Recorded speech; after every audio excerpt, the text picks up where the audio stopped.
Welcome. Thank you all for taking the time to join us tonight to discuss waiver services. Tonight, I will be breaking down how waiver works to offer a better understanding of what you or your loved one is entitled to and what the waiver process looks like.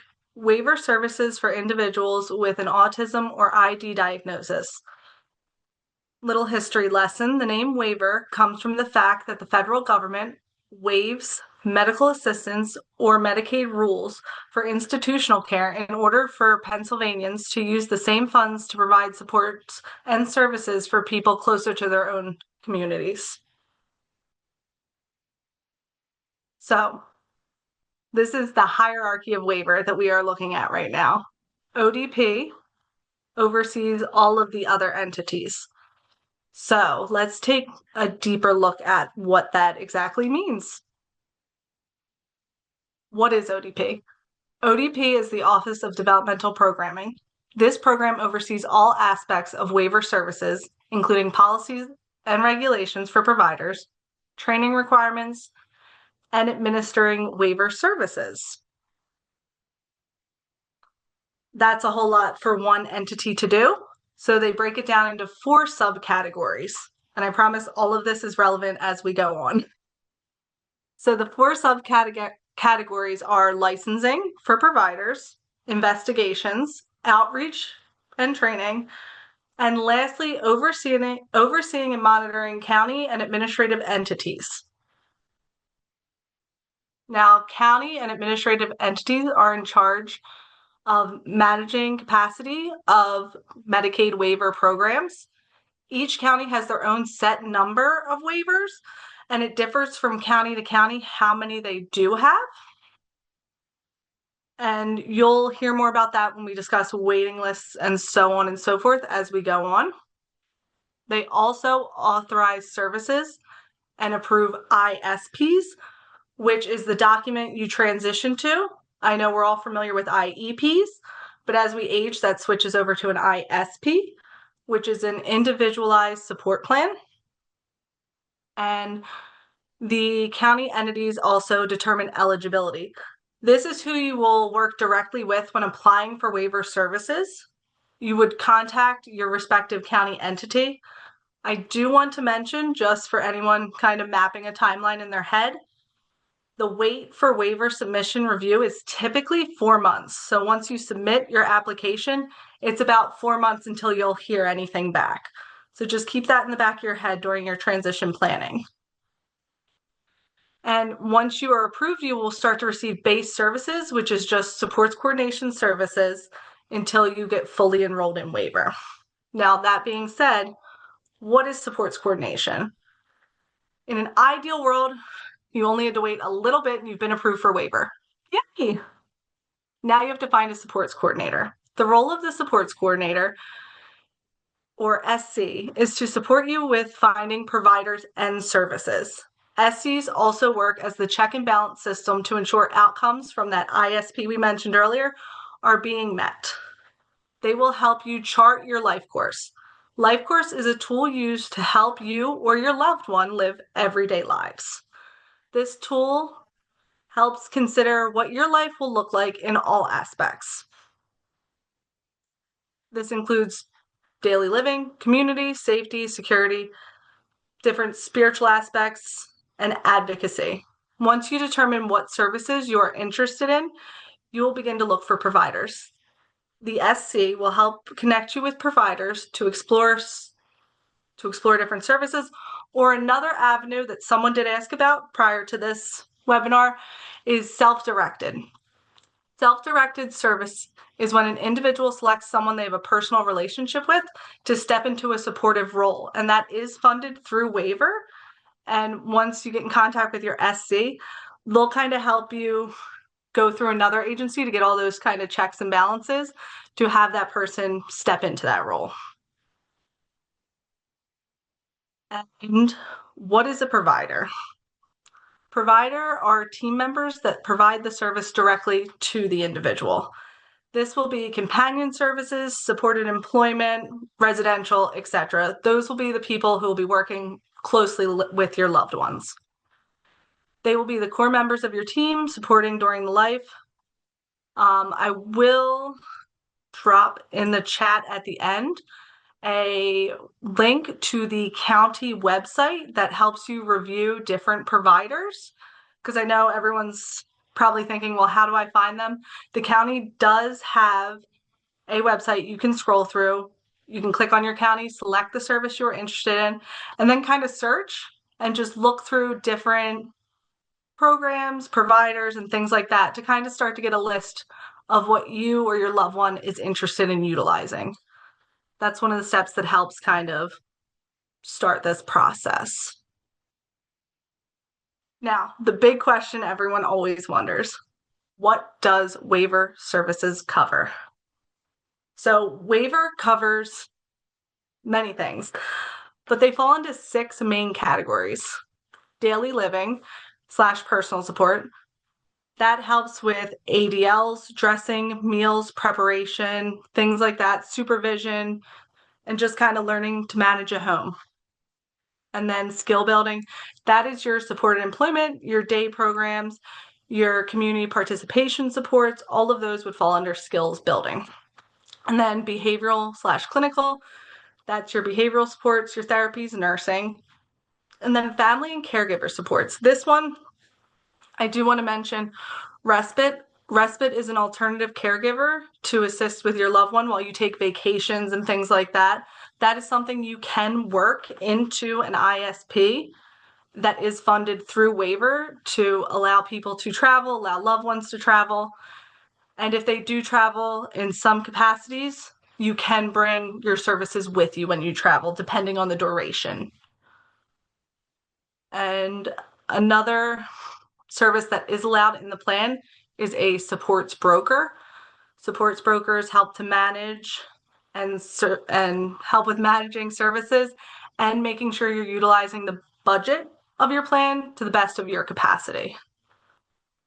And then service coordination is another category. We discussed this. This is your SC who will help write your plan, work with your team, and get everyone on the same page of what your goals are. And then another aspect that is less known about waiver is specialized and supported services. Those are those home modifications, assistive technology. And for those who don't know, waiver has started to work with Uber in the last couple of years. So you can utilize Uber and be reimbursed. So breaking down the different waiver types, because I know this gets confusing to a lot of people because there's a lot going on. Oh, sorry. There we go. Difference between the waivers. So there is consolidated waiver, person and family directed services, community living, and adult autism. The key questions a lot of people asked prior to the webinar was what is covered under which. So I broke it down into this little chart.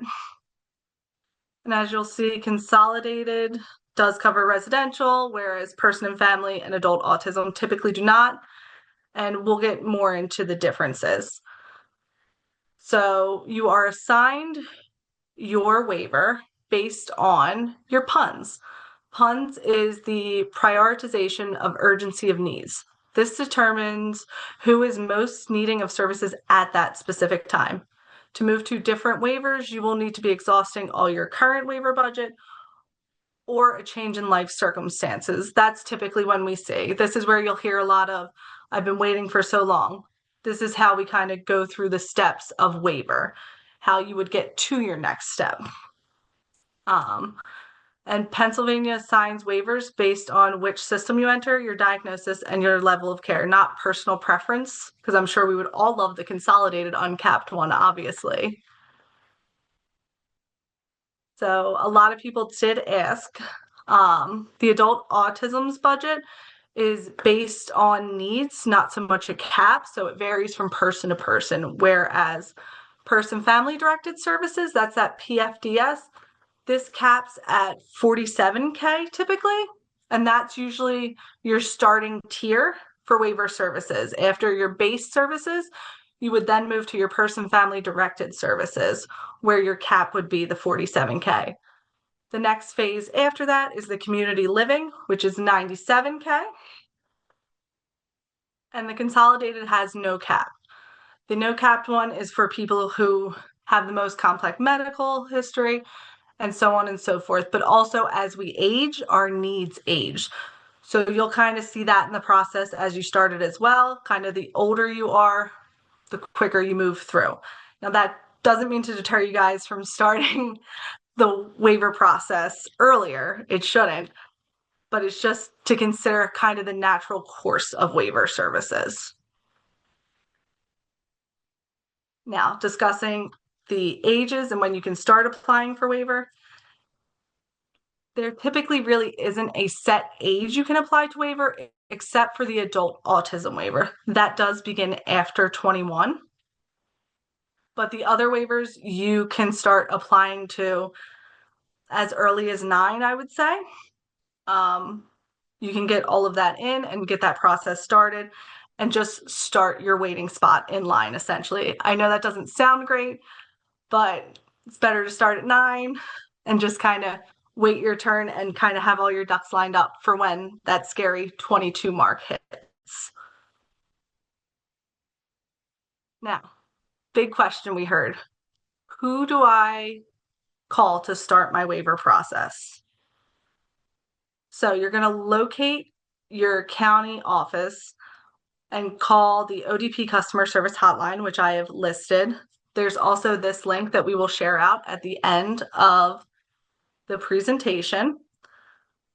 It is a website that I mentioned of all the counties in Pennsylvania, and it breaks down who you call, who to contact.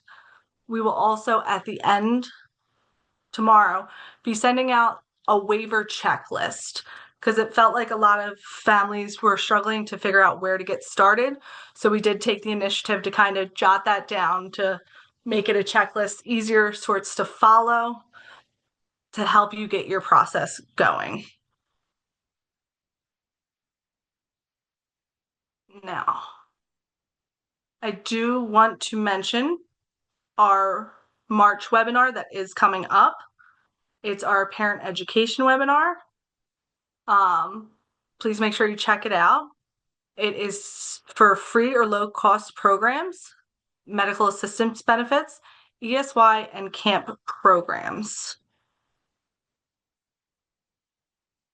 And then I know I threw a lot at you in a short amount of time, and I did that so we could leave it open to questions. But please, if you feel like you don't get your question answered today, or you feel like, you just really want to have a more in-depth conversation, please feel free to shoot me an email. A great resource we will also be sharing out at the end of this is the ODP Golden Book. This maps out the waiver process in a more in-depth way to navigate the process. It is roughly 169 pages that completely helps you go from start to finish on your waiver process, and also helps the waiver process grow with you as you age. So it is a great tool. I highly recommend it, and it will help you navigate all of the ups and downs and twists of turns of the waiver process. Now, I'm going to stop sharing my screen. And I'm going to open the floor for questions now, and please let me know if you need me to hop back between slides or anything I discussed.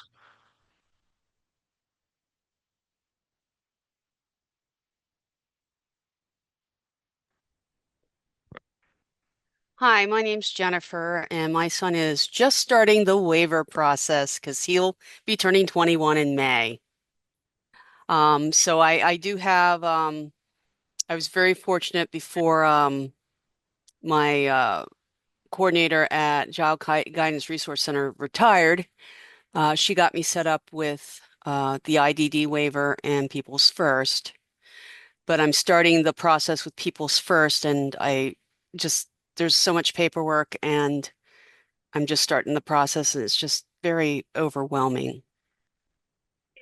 An extremely overwhelming process, and it does feel really disheartening, is lack of a better word, because there is no map except for the one that I did share. I really think the checklist and the understanding the Office of Developmental Programming might just help shed a little insight on all that paperwork, and it might feel, less foreboding. Yeah, it Um, was just really interesting, all the financial information they want to know and stuff. yeah, that does get a little like hairy, and that's where that kind of checks and balances I mentioned comes into play. Um, it's just to ensure, things are being utilized properly. They go through everything with a fine-tooth comb, and I know it does feel a little invasive. Thank you. Any other questions? Someone asked if you could show the first screen with the flow chart. Oh, definitely. And someone else wanted to know if we're sending the slides. Yeah, that's fine with me. We'll be sending them out when we're done. There we go. Let me just share my screen to you guys again. One moment.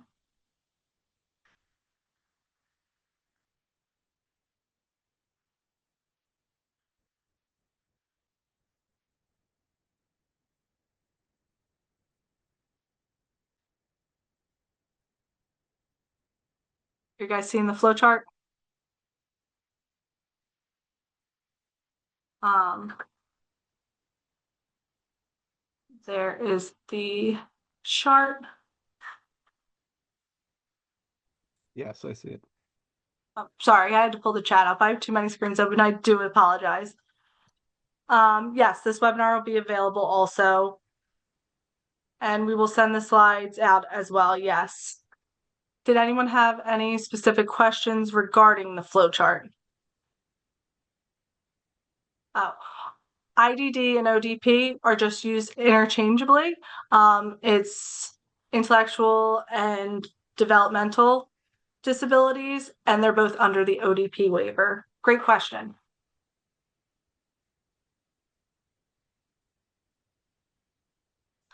They do get denied frequently in the beginning, yes, and it's typically just some sort of missing this, missing that with a lot of government paperwork, sadly. I don't have any definitive tips or tricks, but I do have in the what you will need paperwork I'll be sending out after this. I do have all the documents, which I feel like helps just to have a list of like, okay, I have this, I have that to kind of help that process roll along.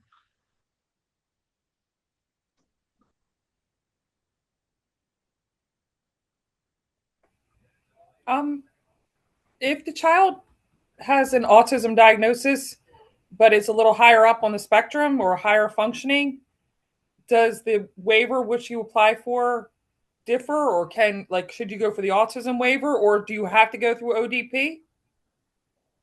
Great question. So they are all under ODP. That would be all the waivers are governed by them. So when you apply, it will be the county entity that will kind of direct which one you will be working with. Does that make sense? Even if they're not intellectually disabled, it's more of a social problem, you would go through the autism one. No, the person, family, and autism, they are both for either. Well, the autism one is strictly for autism. I do apologize. Whereas the person, family, and directed services is autism as well as the ID or DD diagnosis. Okay. Thank you. You're welcome. And this ODP, that each county has an ODP office that you would need to go to? Would fall under that county programs and administrative entities. They would be the ODP sub office in your county. Okay. You mentioned at the beginning of this about an ISP. Is that something that is developed once they get a waiver? Is it developed in the process? Is it developed at the beginning? And who does that? Great question. That is when you start and you are given the base services. When you are assigned an SC, they will start to work out that plan of your goals. And then as you add providers in, the goals will change. But it will be the SC, the supports coordinator, that will work with you. And it's in the beginning, you'll start that. And then once you get providers, it'll be finalized. So we don't need anything like that to apply. We just like, what do you, is there something from the school that we would give to them to show the diagnosis versus, or do we need to go to a doctor? Because my son had a diagnosis when he was 2. I don't still have medical paperwork with that diagnosis. It's just he's always received services. So what do you use to start that and show that they have that diagnosis? Typically that medical paperwork from back then, but the school should be able to assist with getting that additional paperwork to say that the services have been continued. Okay. So likely he would need an adult diagnosis since that's 20 years removed. Yes. Yes. Okay.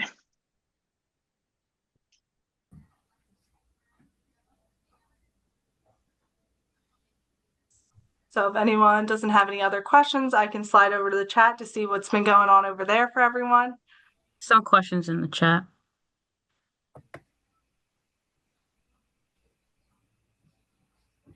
Sorry, just trying to play. The waiver services are based on income as well, but it is the individual's income, if that makes sense. So it's based on how much they bring into the household. All of those things are determined based on them, not based on the family members.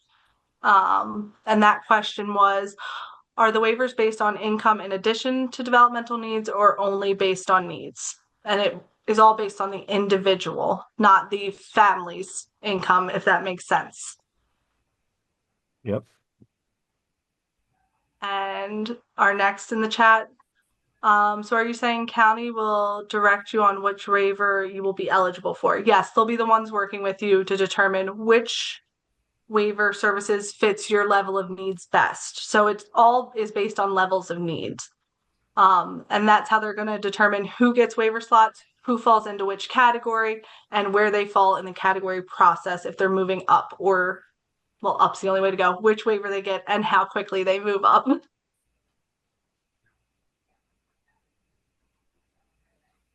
So next question is, after an individual is approved by ODP, they are able to choose their SCO. Would the AE provide a list? The AE can provide a list, but there's also that website I mentioned that we will be sending out with all of the links in the slides. That is that county website where you can also find different sports coordination agencies because they do fall under that provider tier that I mentioned. And you can kind of see different ones in your areas, but the SC will, or the AE will also help connect you with one. And moving.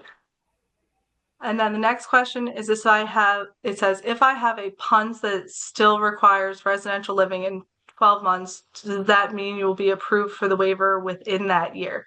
Sadly, no. It doesn't mean you will 100% receive it in that time. It just means that you are higher up on the list than others. Things they can't factor in are considered during kind of selections, like if someone recently loses a caregiver and things like that, it doesn't, sadly, no one is saved a spot in a certain time frame, if that makes sense. And then last question in the chat for right now, what determines eligibility? Intellectual disability diagnosis determined after the age of 21 or within a certain time frame? So that's a great question. So some of the diagnoses don't carry into adulthood, and that's kind of what we were referencing when determining eligibility. We have people with developmental delays, TBI, that can't receive other diagnoses until the age of 21. But typically with the ID and autism, once you have passed early intervention, that diagnosis, you are good to start applying for waiver services.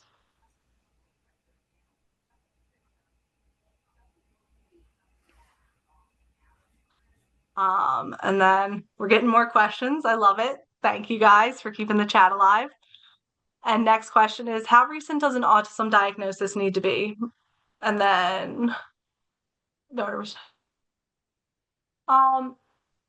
So it's not so much the diagnoses, it's the continued need for services. So she got the diagnoses at the age of 9, but no longer got services in school. You would likely need to get reevaluated to still see if the needs are there. I know that sounds a little wonky, but like I said, it's determined by level of needs at that time. And then the next question, can you outline the services that the supports broker is approved to provide, such as identifying support staff, supervision of staff, and employment?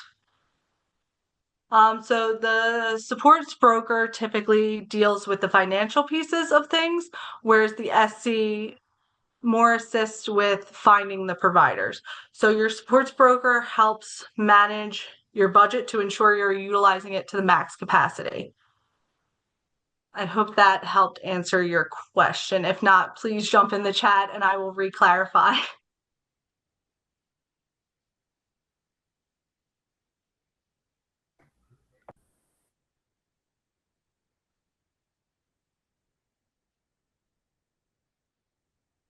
All right, does anyone have any further questions? Can I ask a quick question? Sure. I have a waiver for my son already, so a little familiarity with it. Oh, you muted by accident, Beth. We can't hear you anymore. I'm sorry. Can you hear me now? I can hear you now. Hi. Okay, sorry. No worries. I have a waiver already for my son through ODP, the IDD waiver. I guess you said you made mention that you could start applying at age 9. I've ran into issues where if the waiver's not used though, because I've applied for it, work services we were using it for, they didn't have the people available to take him out to workplaces or for COVID or something like that, then they tell you they're going to take the waiver away. So is there a time frame if I start applying for my daughter now that if I'm not ready to use it yet, or I've ran into that problem before. That's why, is there a time frame where we have to use the waiver if we're granted a waiver? I apologize. This is the first I'm hearing of this, and I'm sorry I don't have more insight for you, but I'll gladly look into it and reach back out to you. It's always been my understanding that as long as some service is getting utilized, you're good to continue it. We got caught in COVID, and with COVID, they did not have enough people to provide services. So, but ODD said they didn't. It's gone. You're not using it. We're going to give it to somebody else, and we had to fight to keep the waiver. So I didn't know if there was a time frame where that waiver has to be utilized in before you actually go for it or have it. No, I have only ever been familiar with people using the base services, and then once they get it, they're good. I hadn't heard of this instance before, and I do apologize for not knowing more on that. We'll gladly look into it, but I'm so sorry you experienced that. Like I said, it was just out of curiosity, because I know we have to reapply one for my daughter, so I didn't know if I start now, am I going to run in the same situation that she doesn't need it or as the max amount or what we use it for? Or are they going to deny it then? Yeah, I'm so sorry I don't know that, but I will gladly look into it and reach back out if you're comfortable with that. That's fine. Thank you. Yeah, no problem at all. That's really unfortunate. I'm sorry you experienced that.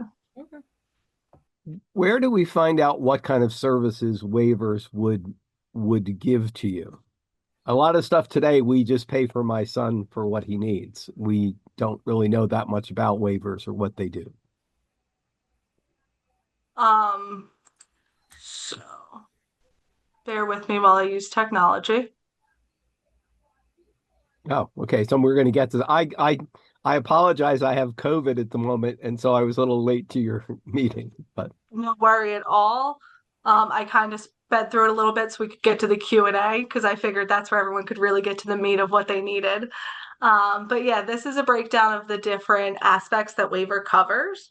okay. And in that same link that I mentioned, you can also find providers for all of these services in that county website, just to kind of get you familiar with what's out there, what services can be used with which waiver, so on and so forth.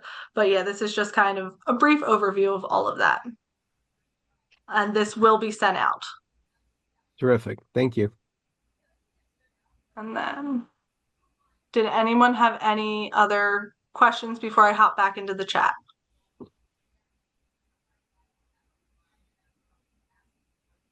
Okay. Let me kind of see where I left off at.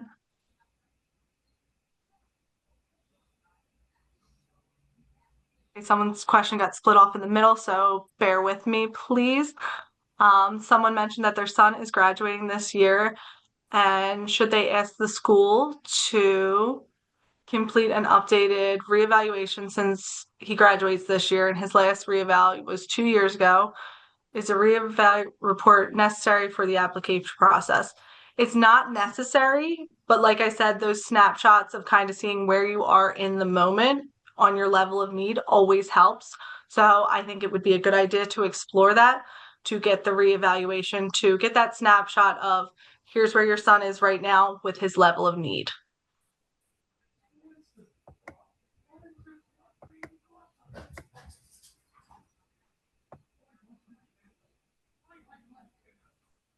And then you're welcome.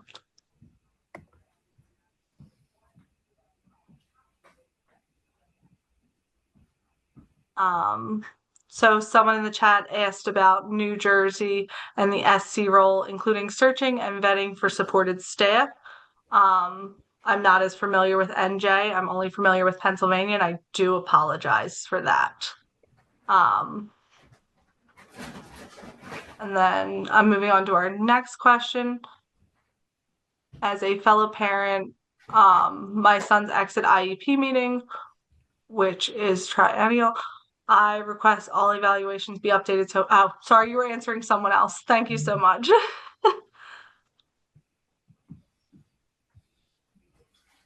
And then I'm gonna stop sharing my screen. Did anyone have any additional questions in the chat or any slides they'd like to see one more time? Like I said, we will be sending everything out.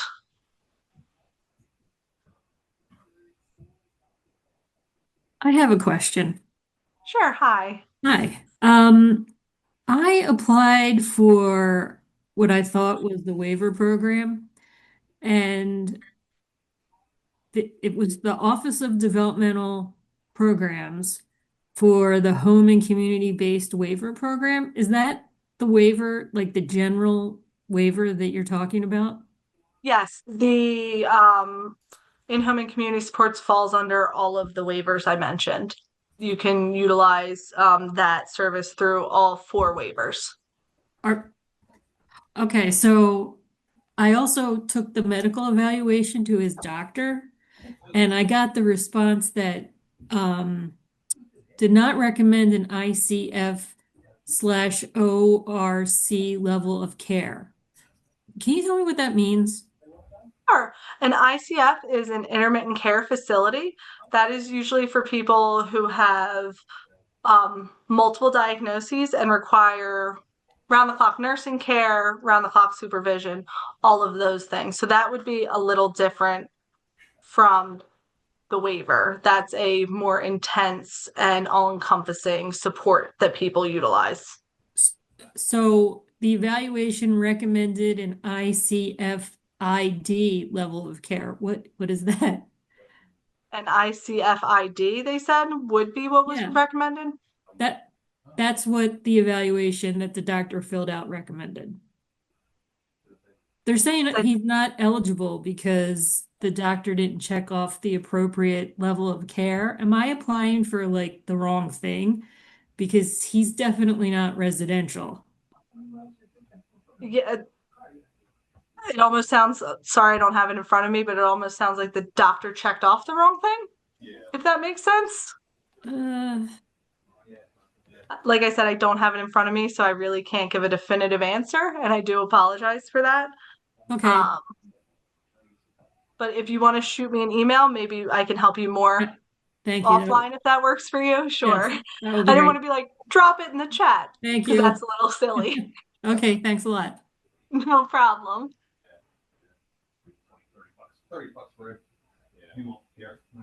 Does anyone have any additional questions?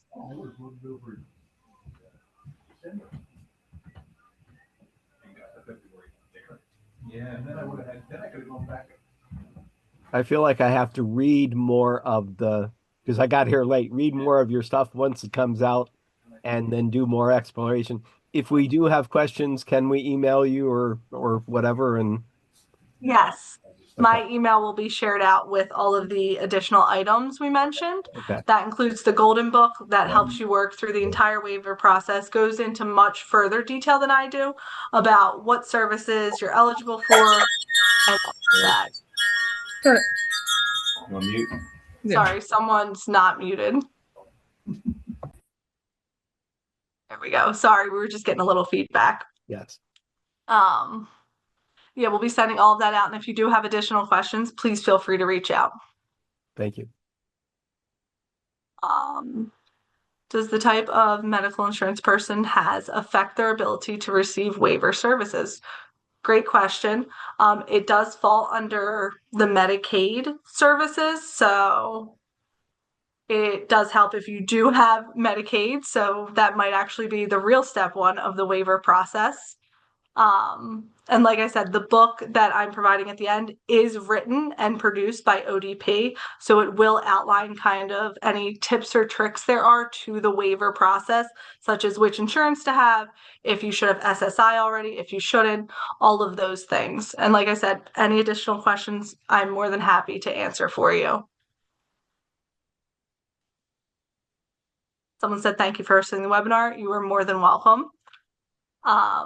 Does anyone have any more questions? I'm happy to keep going. If you want to take questions off screen, my email will be sent out. I'm more than happy to help you work through any, ups and downs of the waiver process.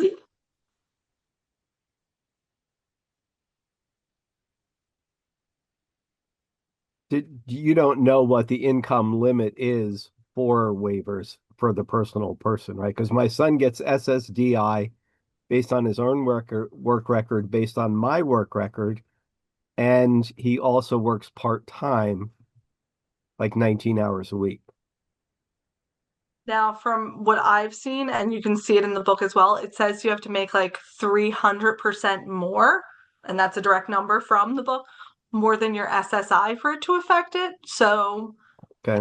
yes and no, depends on what he's doing in that part-time job and how much he's making. He works at Home Depot, so it's not a lot. Yeah, so I think he should be good.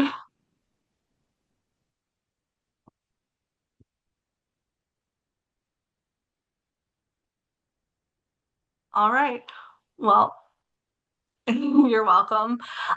Thank you all for coming. If no one has any, oh, sorry, Beth, I will be making the book available in the link for you. It's just an online link, so you don't actually have to buy a book anywhere. But yeah, like I said, my email will be sent out. Please make sure you look into our next webinar that we will be producing about community resources. That will be me and the amazing Brandy, our social worker at the Vanguard School and Services. And yeah, we hope to see you guys at the next one. Thank you so much again for coming out tonight.